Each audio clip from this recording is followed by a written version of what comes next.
Hi అండి. Welcome back to our channel వెరదవని app. మనం బ్రేక్ ఇచ్చాము 2 రోజులు. సో నిన్న సిఎస్కేకున్న పంజాబ్కి మ్యాచ్ జరిగింది. పంజాబ్ అయితే మ్యాచ్కి గెలిచారు, 13 పాయింట్స్ సెకండ్ ప్లేస్కి వెళ్ళారు. సిఎస్కే అయితే మ్యాచ్ విఐపీ టికెట్ తీసుకొని అస్సాంకి చెక్కేసరిగా. సో నిన్న మ్యాచ్ విషయానికి వస్తే శామ్ కర్న్ ఒక 88 కొట్టాడు, డెవల్ బ్రాడ్విస్ ఒక 30 అవుట్ రన్స్ కొట్టారు. స్కోర్ అయితే 190 వరకు తీసుకెళ్లారు. So which is good score. ఆ పిచ్లో అది చాలా మంచి స్కోరే యాక్చువల్గా, ఎందుకంటే 150 160 వెళ్దాం అనుకున్న స్కోర్ 190 వరకు తీసుకెళ్లారు. Rates to Sam Curran. లాస్ట్లో విజయేంద్ర చాహల్ ఒక 4 వికెట్ ఓవర్ తీశాడు, హ్యాట్రిక్ కూడా తీశాడు. ధోని 6-4 కొట్టాడు. సో 190 వరకు చేరుకున్నారు. చేజింగ్లో మళ్ళీ పంజాబ్కి చాలా మంచి స్టార్ట్ అయితే దొరికింది. ప్రియాంచార్య మళ్ళీ అగ్రెసివ్గా స్టార్ట్ చేశాడు, along with Simran Singh and Shreyas Iyer కూడా మంచి వాల్యుబుల్ 70 రన్స్ అయితే కొట్టాడు.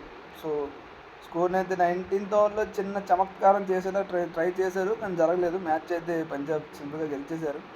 అండ్ ఈరోజు వచ్చేసరికి ఆర్ఆర్ వర్సెస్ ముంబై జైపూర్లో మ్యాచ్ ఉంది. సో ఈరోజు కూడా మన 14 ఏళ్ళ వైభవ్ సూర్యవంశీ ఆడతాడు. సో మ్యాచ్ అయితే ముంబై గెలుస్తుంది అనుకుంటున్నా. సో యాక్చువల్గా 14 ఇయర్స్ ఉన్నప్పుడు మీరు ఏం చేశారు భయ్య? నేనైతే మా ఆయమ్మకున్న పీటీ సార్కి, ఇంకా ఇంగ్లీష్ మేడంకున్న మ్యాథ్స్ సార్కి ఫ్లేములు రాసుకుంటూ ఉండేవాను భయ్య.